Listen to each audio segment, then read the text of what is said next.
begin ready to start shedding the stereotype. To what degree do you think that the progress of people learning about cannabis as medicine has been slowed since it's a Schedule I drug here, and a lot of the research has not been done in the United States? To what degree do you think that it's a Schedule I drug hinders people believing that it can truly be medicine? Well, I think the Schedule I status has, it's hindered research because under federal law, all of the research that's been conducted with federal dollars has been aimed at showing the harms of cannabis. They haven't even researched benefits of cannabis. So Schedule I is critically important there.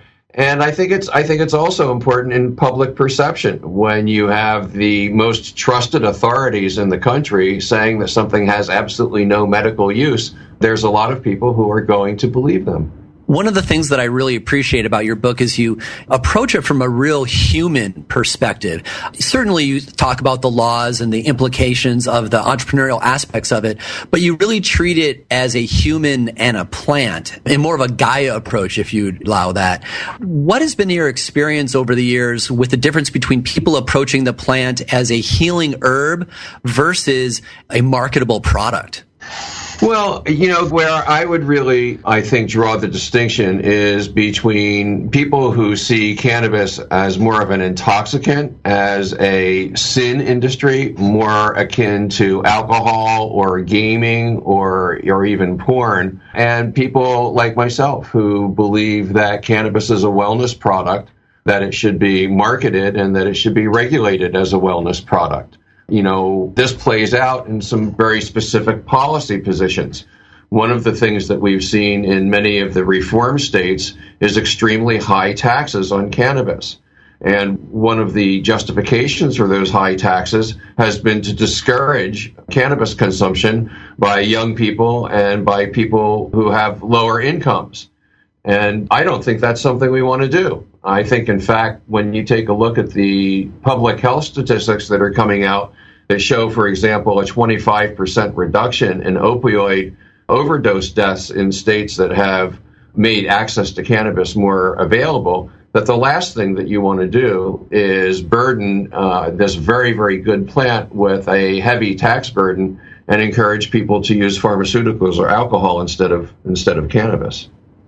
I definitely think that that's part of the image that we need to overcome, because people who are not familiar with cannabis medicine, they just imagine someone smoking a joint. But in most cases, the proper application of the cannabis plant is going to be at sub-psychoactive doses to take care of the body, not necessarily to get high.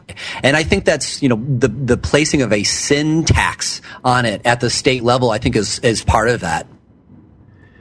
Yeah, sure. It certainly is. And, when we talk about wellness, I think that it's important to understand that it's not limited to, at least in my mind, to things like cancer or Alzheimer's or epilepsy or even anxiety, depression, and insomnia. Wellness certainly includes those things.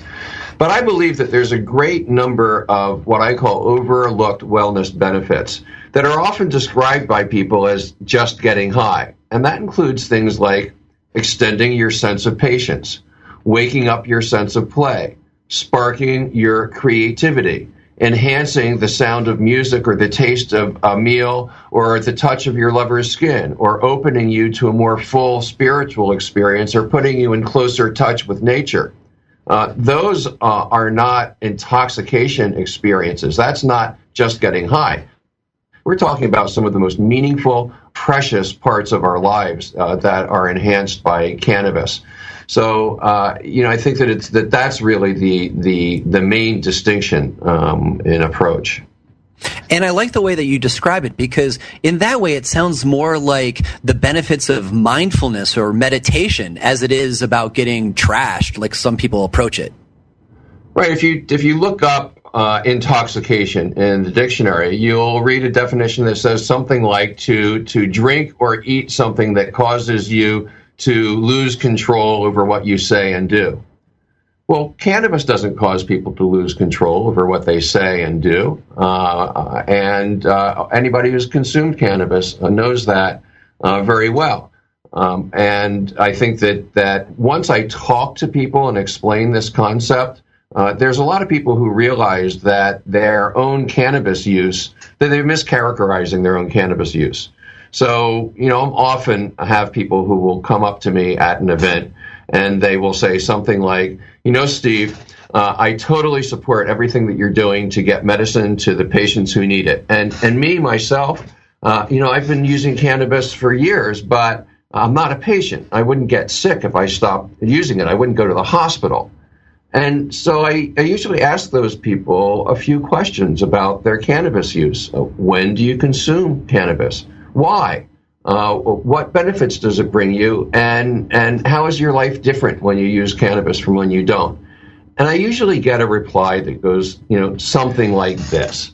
When I'm using cannabis, or if I'm not using cannabis, I get off work at the end of the day. I'm stressed out. I might be irritated at a fight with my boss, or frustrated because I didn't get as much work done as I wanted to do. My stomach is kind of sour. My back is hurting. I'm feeling kind of testy. I'm not really looking forward to getting home and dealing with my kids and telling my wife about the lousy day I had. I'm not particularly hungry. And when I get home, I eat the meal, but I don't really enjoy it that much. And after the meal, I sit down in front of the TV and I pass out in front of the TV and, stagger into my wife in the middle of the night and wake up in the morning kind of bleary-eyed and not too happy. But with cannabis, at the end of the day, I'm not testy. My stomach's not sour. I'm not impatient. I'm really looking forward to getting home. I've got a great appetite. When I get there, I enjoy playing with the kids as much as they play with me. And no matter how bad the day's been, I enjoy telling my wife about it and reuniting with her. The food tastes wonderful. My back doesn't ache. And after the meal, me and the wife have put the kids to bed and we have a little extra special intimate time because of the cannabis. I fall asleep in her arms and wake up the next day ready to go for a new day. Now, if that person had gone to a doctor and talked about an aching back, about a sour stomach, about not much of a sex drive, about being anxious, about being testy, about not sleeping very well, they would be diagnosed with a whole range of disorders, insomnia, anxiety, depression, anger management issues, arthritis, acid reflux, low testosterone, and would be prescribed a whole raft of pharmaceuticals. And we see TV ads for these pharmaceuticals every night, and they've got a list of side effects that read like something out of a Stephen King novel. We need to take a short break there, Steve. I really appreciate that holistic view, and actually, that environment that you're describing is sounds like such a warm and healing place to be at the end of every day. Let's pick that up after the break. We're going to take this short break and be right back. You're listening to the Ganjapreneur.com podcast. After a short message from the sponsors who made this show possible, Ganjapreneur will return. Dr. Dabber, hurry! Its temperature is shooting past 1,000 degrees Fahrenheit. It's burning up. I'm afraid for this little guy, it's just too late. What caused the problem? Only Dr. Dabber can maintain the perfect temperature for a smooth-tasting, slower burn. This standard vaporizer lost all of its health benefits, sending it up in smoke. So you're telling me that most vapor pens burn so hot they produce smoke, not vapor? Correct. Keep away from those standard vaporizer pens and turn to Dr. Dabber. Doctor's orders. Less heat, more flavor. MJWellness.com, the largest medical marijuana community in the world. Connect with thousands of patients, doctors, industry leaders, and businesses through shared personal experiences along our worldwide network. Discover new therapies and benefits with content tailored to you. Come grow your network on MJWellness.com. You're not alone. Your wellness matters. Learn, live, and thrive. Check out MJWellness.com today. chronicling the latest cannabis industry news and headlines. Well, with 4 states with tax and regulate and the District of Columbia. The state of cannabis. Oh my God, it's refreshing. We have people that generally wouldn't speak on behalf of cannabis for fear of retribution, fear of losing your practices, fear of many of those things, and find ourselves in a place that we finally can. Bringing you fact-based news and views and keeping listeners on the pulse of what's happening in the industry today. The state of cannabis. On demand anytime, only on CannabisRadio.com. We're back to help ganjapreneurs grow. You're listening to Ganjapreneur, only on CannabisRadio.com. Welcome back. You are listening to the Ganjapreneur.com podcast. I'm your host, Shango Los. And our guest this week is cannabis entrepreneur, activist, and author Steve D'Angelo. So, Steve, before the break, we were talking about the best ways that people can integrate cannabis into their lives. And, you know, in the early days, though, there was a lot of pushback. And your first major cannabis event was a smoke-in that took place in Washington, D.C. that you put together. In those days, did you see the activism as a precursor of going forward into the cannabis business? Or could no one really see beyond just trying to get the plant liberated? Well, you know, I think that, you know, for me, cannabis entrepreneurship and cannabis activism have always been contemporaneous activities. You know, back in my days as a yippie when we were putting on the smoke-ins, you know, we financed the smoke-ins by selling small amounts of cannabis.